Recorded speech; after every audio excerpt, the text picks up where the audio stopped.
हरे कृष्णा। स्वागत है आप सभी का।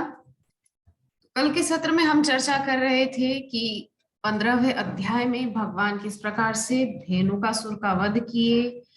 तत्पश्चात भगवान जब घर लौटे तब गोपियां उनके सुंदर स्वरूप को देखती है। माँ यशोदा, माँ रोहिणी अपने अपने लाडले बेटों को स्नान करा के सुंदर श्रृंगार धारण करवाती हैं। तत्पश्चात आगे की लीला श्री सुखदेव गोस्वामी कह रहे हैं कि जब एक बार कृष्ण गैया चराते हुए यमुना तट पर गए तो वहां क्या होता है, जब ग्वाल बाल और गैया यमुना का जल पीते हैं तो निश्चेत होकर, निष्प्राण होकर नीचे गिर जाते हैं और कृष्ण पुनः अपनी कृपा दृष्टि से उनको जीवित करते हैं।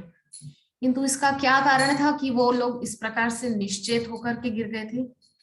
इसका कारण था अगले 16वें अध्याय में, उसका कारण बताया गया है। कालिया दमन इस अध्याय का नाम है। 16वें अध्याय का नाम है कालिया दमन।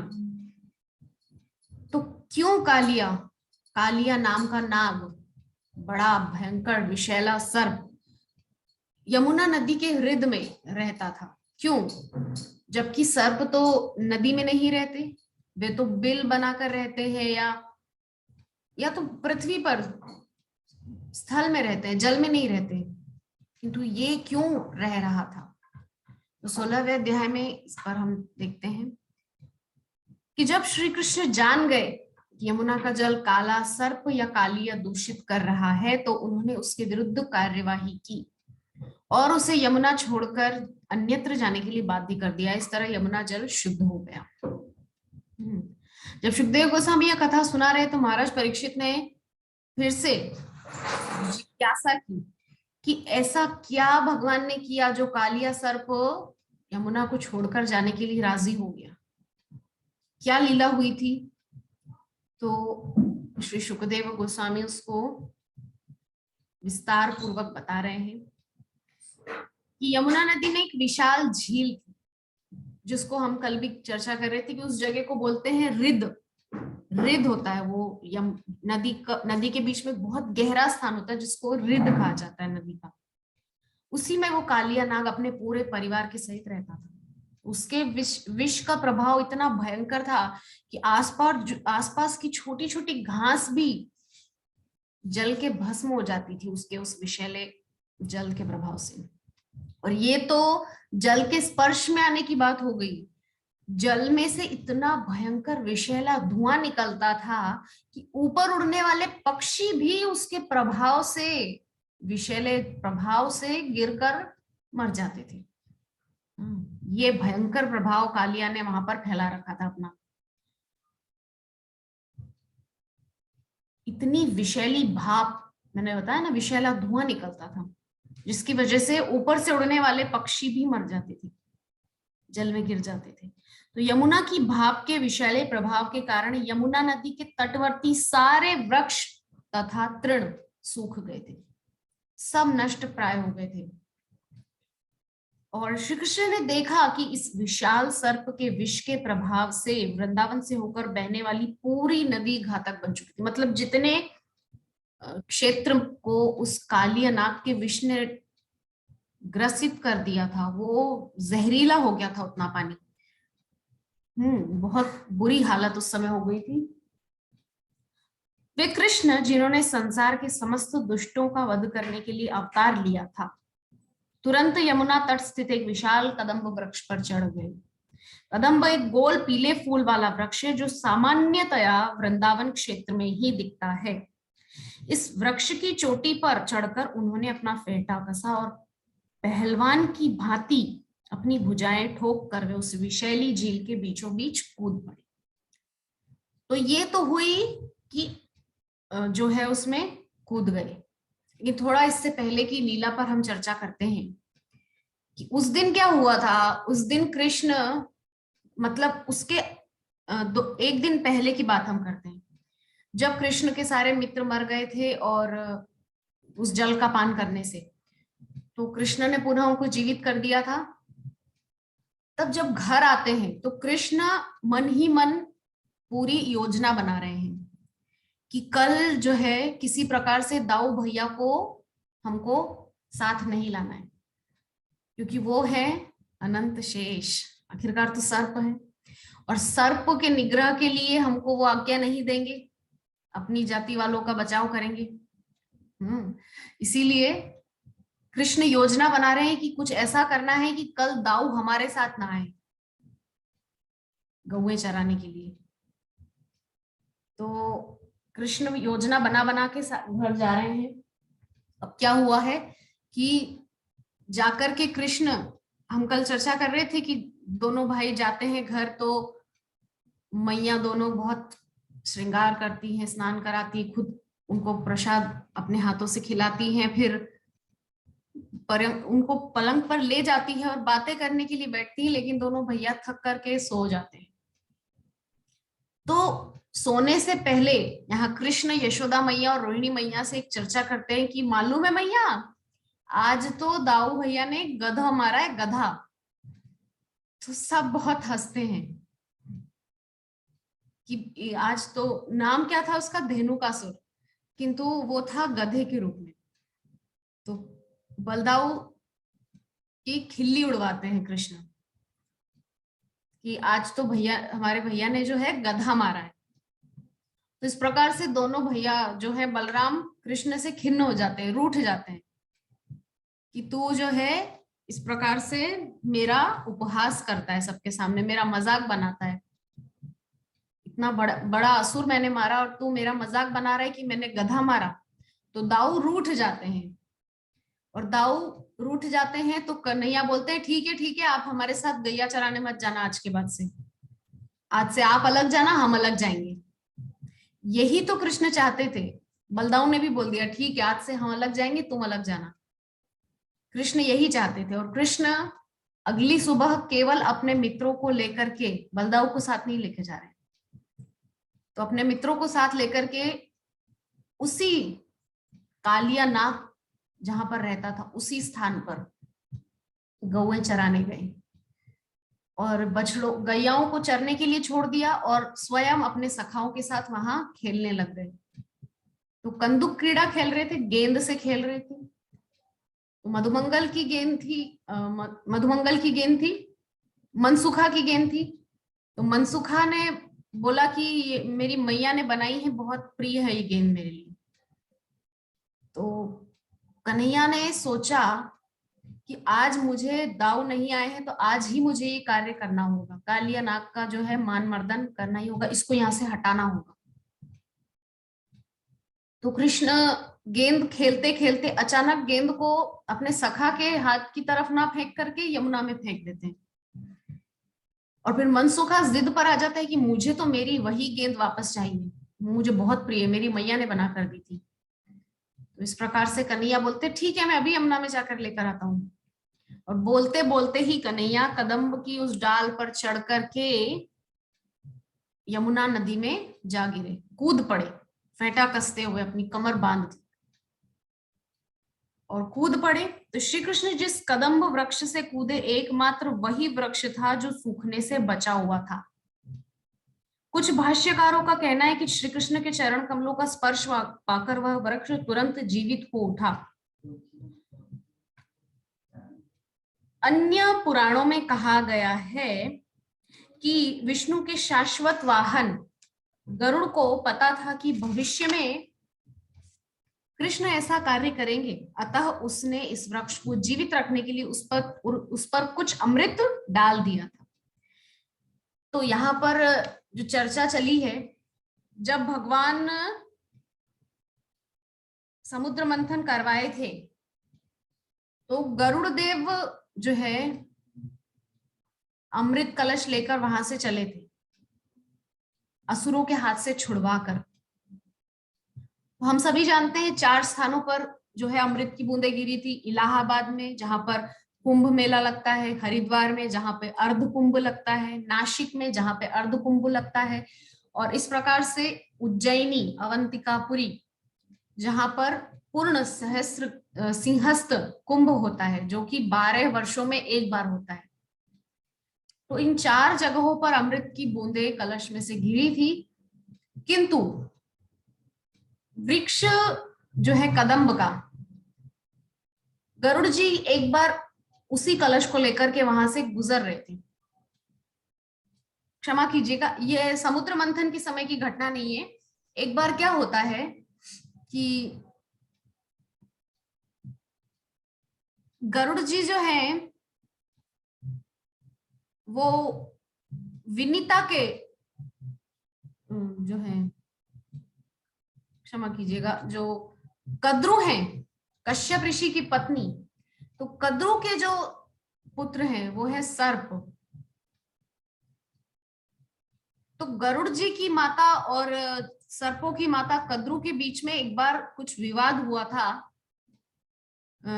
जिसको शांत करने के लिए गरुड़ जी की माता को कद्रु ने कुछ अपशब्द कह दिए थे, जिसकी वजह से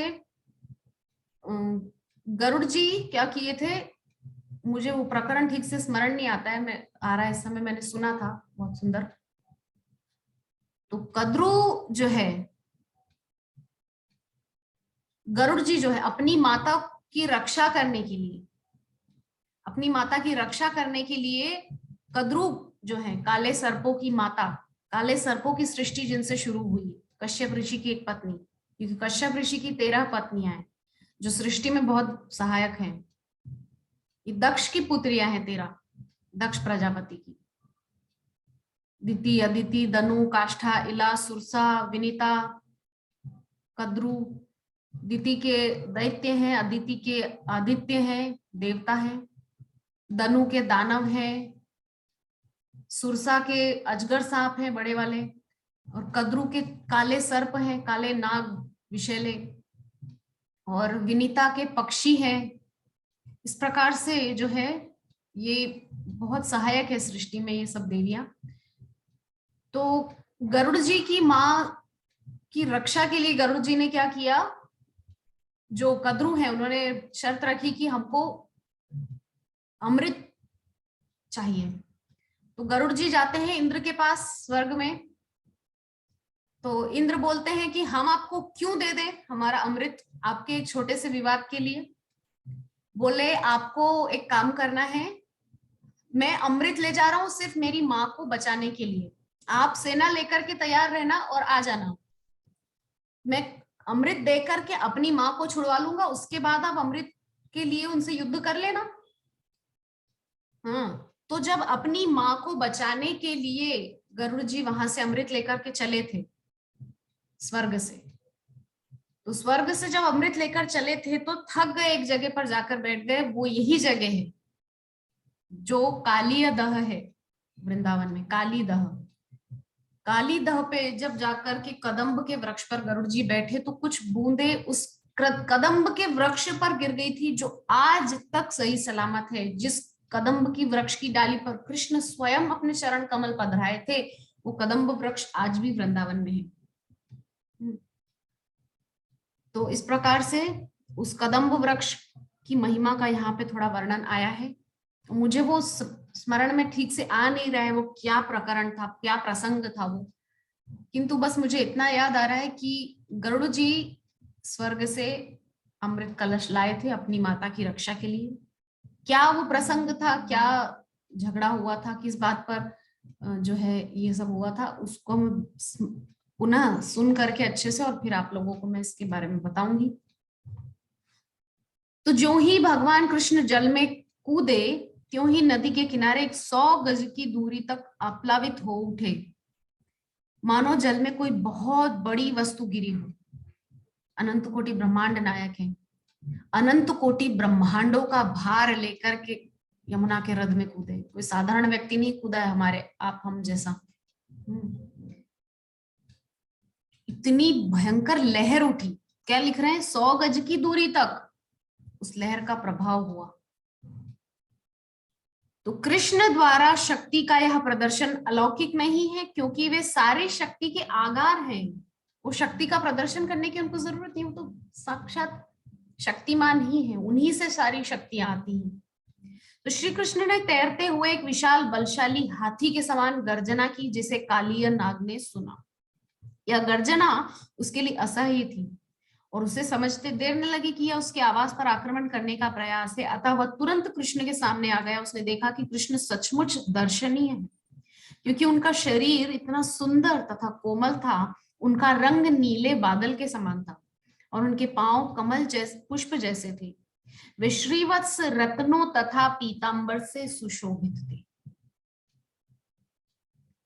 उनके सुंदर मुख पर मुस्कान थी। वे अत्यंत शक्ति से यमुना नदी में क्रीड़ा कर रहे थे, किंतु कृष्ण की इतनी सुंदरता के बावजूद काली अपने मन में अत्यंत क्रुद्ध हुआ। अतः उसने अपनी कुंडली में दबोच लिया। कृष्ण को इस अविश्वसनीय प्रकार से सर्प की कुंडली में बंधा देखकर स्नेही ग्वाले तथा वृंदावन के अन्य वासी अत्यंत भयभीत हो उठे। उन्होंने अपना सर्वस्व, अपने प्राण, संपत्ति, प्रेम, कार्यकलाप कृष्ण को अर्पण कर रखे थे। कृष्ण को उस स्थिति में देखकर वे अत्यंत भयभीत होकर भूमि पर गिर पड़े। सारी गौएं, बैल तथा बछड़े शोक संतप्त हो उठे और वे सब चिंतातुर होकर कृष्ण को देखने लगे। भय के कारण वेदनावश वे केवल रो सके। वे अपने प्यारे कृष्ण को सहायता पहुंचाने में असमर्थ थे और मात्र यमुना के तट पर खड़े रहे।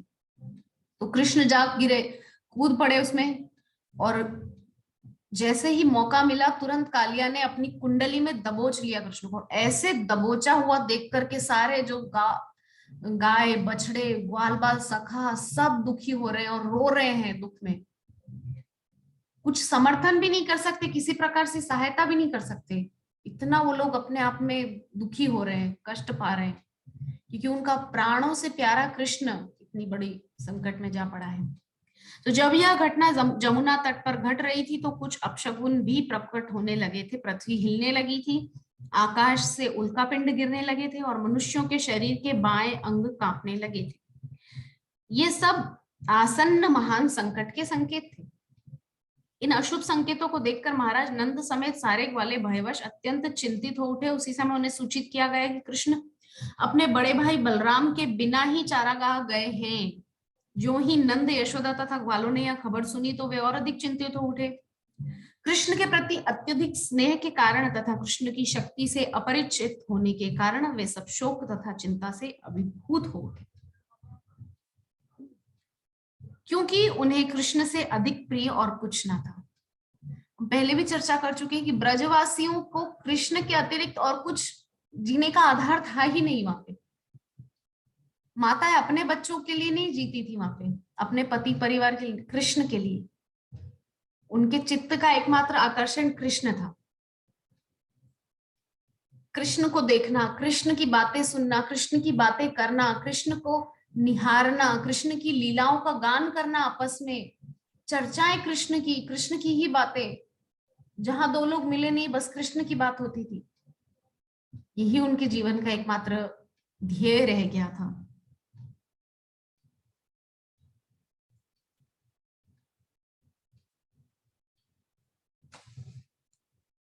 तो कृष्ण से अधिक उनको और कुछ प्रिय नहीं था और उन्होंने कृष्ण के लिए अपना जीवन, धन, स्नेह, मन तथा कर्म सब कुछ अर्पित कर दिया था। सर्वस्व कृष्ण को समर्पित करके ही वो लोग जी रहे थे। कृष्ण के प्रति अत्यधिक आसक्ति होने से उन्होंने सोचा आज कृष्ण अवश्य ही विनष्ट हो जाएंगे। वो लोग नहीं जानते कि ये अनंत कोटि ब्रह्मांड नायक है और मृत्यु भी इनकी उंगलियों के इशारों पर नाचती है। इनको कहाँ मृत्यु आ सकती है।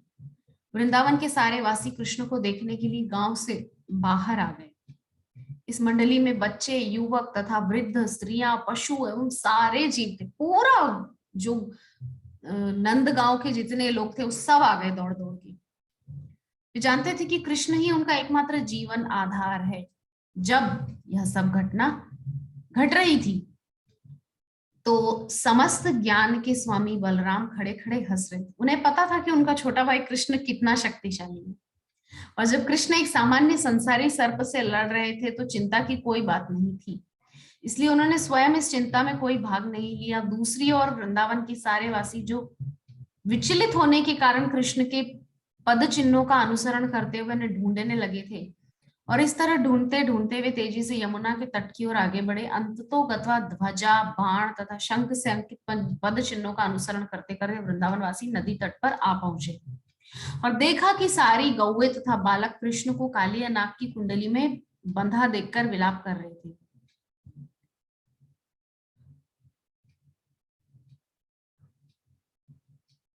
तब वे सब और भी अधिक शोकमग्न हो गए।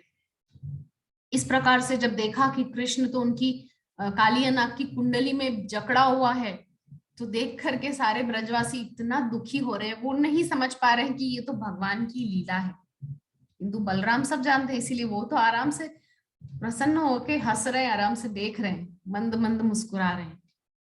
यद्यपि उनके विलाप पर बलराम हंस रहे थे, किंतु सारे ब्रजवासी तो दुख के सागर में निमग्न थे, क्योंकि वे सोच रहे थे कि कृष्ण का अब अंत हो चुका है। यद्यपि वृंदावनवासी कृष्ण के विषय में अधिक नहीं जानते थे, किंतु कृष्ण के प्रति उनका अतुलनीय प्रेम था। जो ही उन्होंने देखा कि कृष्ण कालिया नाग की कुंडली में बंधे हैं और सारी गौएं तथा बालक विलाप कर रहे हैं, तो उन्हें कृष्ण की मैत्री, उनका हंसमुख चेहरा, उनके मीठे शब्द तथा अपने साथ उनके व्यवहार की बातें याद आने लगी। कृष्ण के विषय में सोच रहे हैं सब वृंदावनवासी और याद कर रहे हैं कि हमारे साथ उसका कितना अच्छा रिश्ता था, हमारे साथ कैसे उसका मेल मिलाप होता था, रोज बात करता था, रोज हमारे साथ प्रेम पूर्वक व्यवहार करता था। इस प्रकार से सब ब्रजवासी अपना अपना अनुभव याद कर रहे हैं।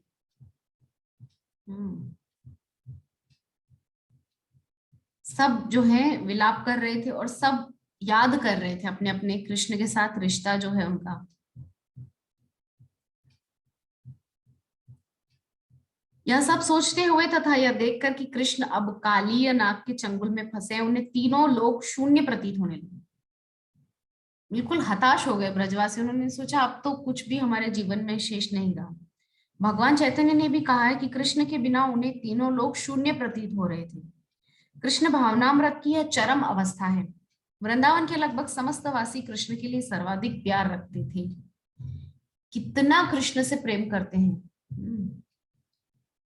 उनके बिना उनको सब कुछ शून्य, मृत प्राय लग रहा है, मरा हुआ लग रहा है, बेकार लग रहा है, निष्प्राण लग रहा है। तो जब माता यशोदा वहां आई तो वे यमुना नदी में घुसने लगी, किंतु जब लोगों ने उन्हें रोक दिया तो वे मूर्छित हो गई। मैया तो सीधा अंदर यमुना में कूद पड़ने के लिए तैयार थी, लेकिन सबने रोक दिया और मैया जो है मूर्छित हो गई, निश्चेत हो गई। अन्य संतप्त मित्रों के नेत्रों से अश्रुओं की झड़ी लग रही थी, जो नदी की तरंगों जैसी उमड़ रही थी। सब सखा जो है, छोटे ग्वाल बाल सखा, सब रो रहे थे, किंतु वे सब माता यशोदा को सचेत करने के लिए कृष्ण की दिव्य लीलाओं का जोर जोर से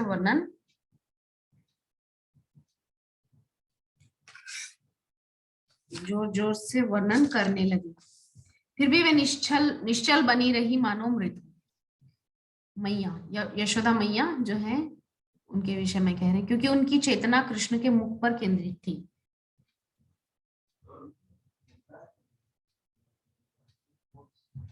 नंद तथा अन्य सारे लोग जिन्होंने कृष्ण पर अपने प्राण न्योछावर कर रखे थे, यमुना जल में घुसने को सन्नद्ध थे। सब बिल्कुल उत्सुक थे कि हम जल्दी से जाकर के यमुना में कूद पड़े और हमारे लाला को हम बचा कर ले आए। तो वो समझ नहीं पा रहे कि ये कोई साधारण बालक नहीं, हमारा बेटा, अब हमारा सखा, हमारा मित्र, हमारा ये वो हमारा भगवान है। ये नहीं समझ पा रहे। हाँ, किंतु बलराम ने उन सबको मना कर दिया, क्योंकि उन्हें ज्ञात था कि कृष्ण को किसी तरह का संकट नहीं है। जैसे राम अवतार में किस प्रकार से सीता मैया बार बार दुहाई देती हैं, आपके भैया चिल्ला रहे हैं, अरे लक्ष्मण बचाओ, अरे लक्ष्मण बचाओ, जबकि वो तो मारीच माया से चिल्ला रहा था, लक्ष्मण लक्ष्मण करके। वो तो मारीच था जो है रावण, रावण के मामा लगता था, रावण का मामा लगता था मारीच।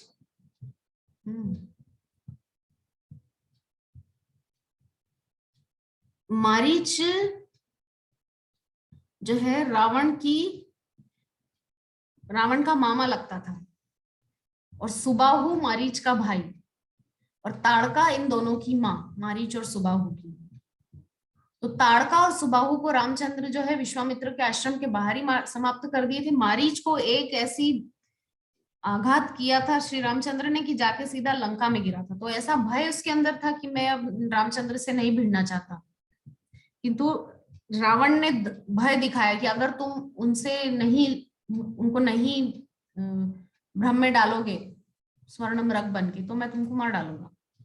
उसने सोचा कि दुष्ट के हाथों से मरने से अच्छा है भगवान के हाथों से मरूं, इसीलिए उसने वो नाटक किया, सोने का हिरण बनने का नाटक, जिससे सीता मैया वैदेही जो है भ्रमित हो जाए।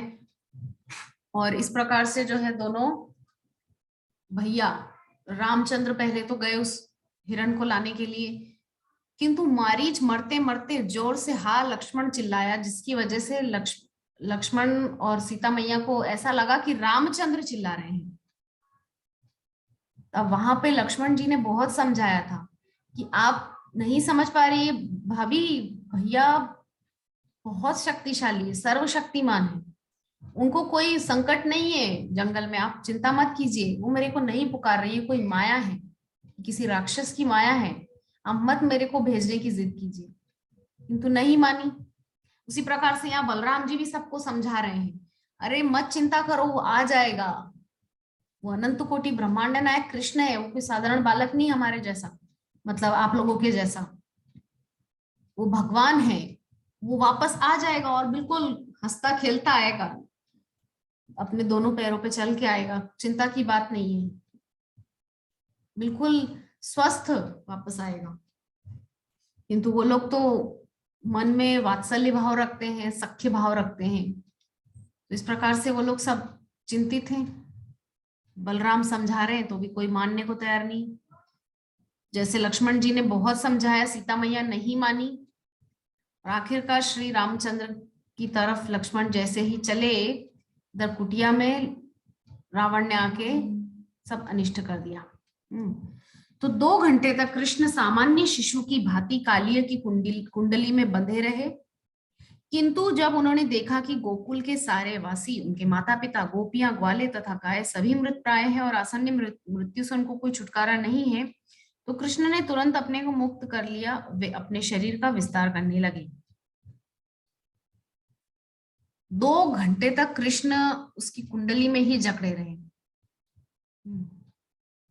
फिर बाद में क्या होता है, जब कृष्ण ने देखा कि सब आ गए हैं, ब्रजवासी, मैया, बाबा, सब सखा, एवरीवन सब आ गए हैं इधर, गोपियां, गोकुल के सभी निवासी वहां आ गए थे,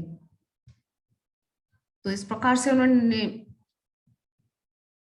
सभी जो है ब्रजवासी वहां पर आ गए थे, क्योंकि उनको तो कृष्ण से प्रेम है ना, निष्काम प्रेम, कृष्ण उनका अपना सखा है, बेटा है, ये इस प्रकार से मान के चलते हैं वो लोग, हमारी तरह सिर्फ भगवान बना के उनको अगरबत्ती नहीं दिखाते। तो भगवान ने क्या किया, श्री कृष्ण ने अपने शरीर का विस्तार करने लगे। जब सर्प ने उन्हें पकड़ रखने चाहा तो उसे काफी जोर लगाना पड़ा, बार बार कृष्ण को जकड़ रहा है। कृष्ण इस जोर के कारण उसकी कुंडली शिथिल पड़ गई, और जब उसके आसपास भगवान कृष्ण को छेड़ देने के अतिरिक्त और कोई चारा न रह गया, तब कालिया अत्यंत क्रुद्ध हुआ। क्रोध से तो भरा हुआ ये सर्प है, बहुत उसको क्रोध आया, तो उसने अपने विशाल फन फैला दिए और उसने अपने नथुनों से विषैली फूंकार की, उसकी आंखें अग्नि के समान दहक उठी और उसके मुख से ज्वाला निकलने लगी। कालिया नाग, वह विशाल नाग कुछ काल तक शांत भाव से कृष्ण को देखता रहा, फिर अपनी दुधारी जीभ से होठ चाटते हुए दोहरे फनों और विषैले नेत्रों वाले उस नाग ने कृष्ण को देखा। कालिया नाग ने कृष्ण को देखा। कृष्ण तुरंत उस पर टूट पड़े, जिस प्रकार गरुड़ सर्प पर झटकता है। इस प्रकार हमला किए जाने पर कालिया ने कृष्ण को डसना चाहा, किंतु कृष्ण उसके चारों ओर घूमने लगे। कृष्ण तथा कालिया दोनों के चक्कर काटे रहने से सर्प धीरे धीरे थकने लगा। भगवान उसको थकाना ही चाह रहे थे असल में, और उसका बल घटने लगा। कृष्ण ने तुरंत सबके फनों पर सर्प के फनों को नीचे दबाया और झट से कूदकर उस पर चढ़ गए। झट से कूद कर उन पर चढ़ गए।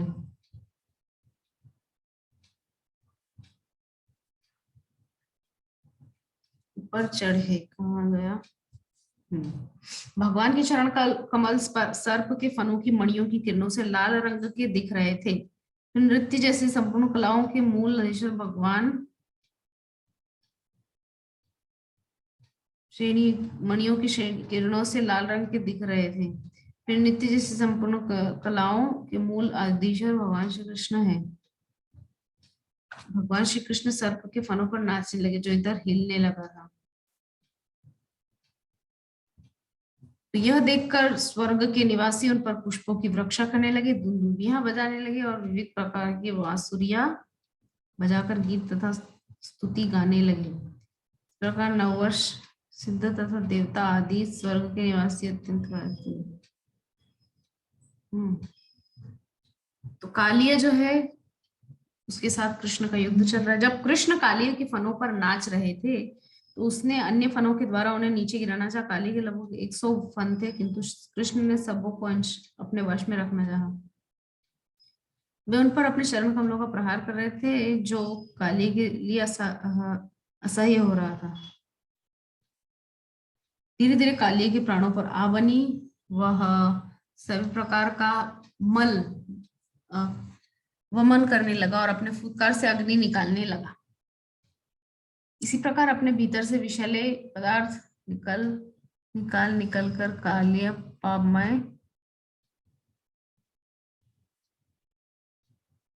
पापमय स्थिति को प्राप्त हो गए। वह अत्यंत क्रोध से आत्मरक्षा के लिए संघर्ष करने लगा और भगवान को मारने के लिए उसने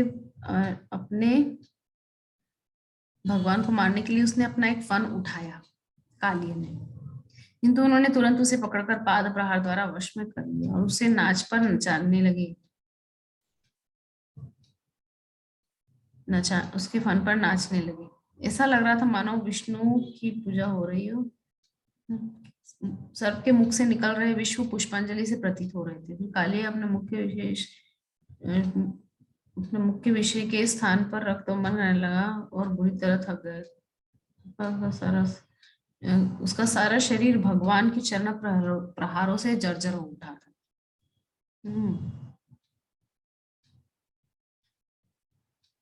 तो ऐसा लग रहा था मानो भगवान विष्णु की पूजा हो रही हो। विष के स्थान पर सबों के स्वामी अपने मुख से विष के स्थान पर रक्तवमन करने लगा, बुरी तरह थक गया। उसका सारा शरीर भगवान के चरण प्रहारों से जर्जर हो उठा। अंततः वह अपने मन में समझ गया कि कृष्ण श्री भगवान है। अतः वह उनकी शरण में आया और उसे अनुभव हुआ कि कृष्ण ही सबों के स्वामी परमेश्वर हैं। तो भगवान यमुना में कूद पड़े हैं। कालिया ने अपनी कुंडली में उनको फंसा लिया है। अब आगे की लीला क्या होगी उस पर हम कल के सत्र में चर्चा करेंगे। हरे